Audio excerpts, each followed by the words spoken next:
Mert hogy akkor ugye zsűri kapunk figyelni fogja, hogy melyik az a suli, aki a leggyorsabban felteszi a kezét, illetve melyik csapat teszi fel a leggyorsabban a kezét, hogy ők bizony tudják az én kérdésemre a választ. No hát akkor egy hangpróbát tartsuk megint, mert Ritának nem nagyon működött ez a mikrofon. Oké, rendben van nálad a tervben. És akkor az érettségi feladatok következnek villámkérdések formájában. Egy kicsit ilyen mindenféle kérdés lesz az elején, aztán a végén pedig első Istvánnal kapcsolatosokra válaszolhatok majd. 10 másodperccel rendelkezésetekre megmondani, hogy melyik az a sakkfigura, amelyikhez hasonlóan nem léphet a királynő. Tehát a királynő szinte minden sakkfigura lépését meg tudja oldani, egyetlen egyik nem, melyik huszár. A huszárét így van, az első István tehát most most itt mindenképpen jó.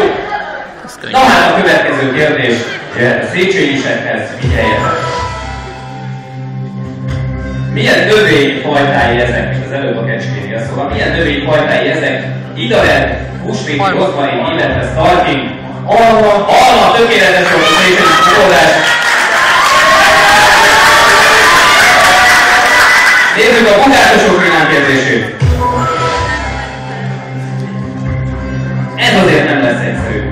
Csak a monogramjáról ismerjük a magyar késő gótika legeredetibb festőjét ismert festőt, akinek tehát csak a monogramját ismerjük. Hogyan hívták őt? Emesmester!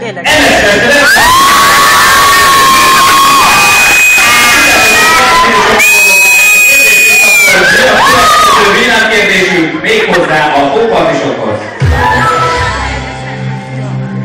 Melyik sportág görög eredetű elnevezése a pentatlon? Indul a 10 másodperc. Öttusan, jó! Tópartisok sem szereznek ezúttal pontot, viszont a mikrofont magjának és tovább is visszafele. Itt ezen a körben áll István királlyal kapcsolatos kérdések lesznek, hiszen ugye a 2013-as év, a Székesfehérvár, a Szent István emlékév. No, 975 éve volt előtt is van királyunk, de erről egy kicsit később. A kérdésem az lenne most így hozzátok, hogy tudjátok-e, milyen néven született Szent István király? Tehát mi volt az eredeti neve? Baj, így van, gratulálunk! Ezzel kapcsolatban volt egy régi kérdés, hogy hívták alkalmat másnak meghallja az ellenfél. Bajkrék, minden jöttet tudta, jól, újat ezzel nem mondtam. No, bogátosok, figyeljetek! Melyik évben halt meg Szent István király? 1032.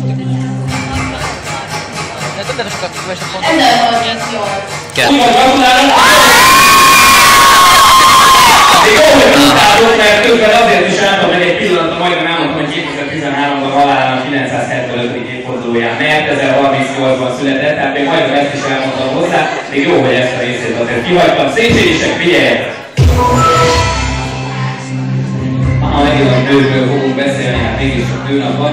Hogy hívták Szent István király feleségét? Nem!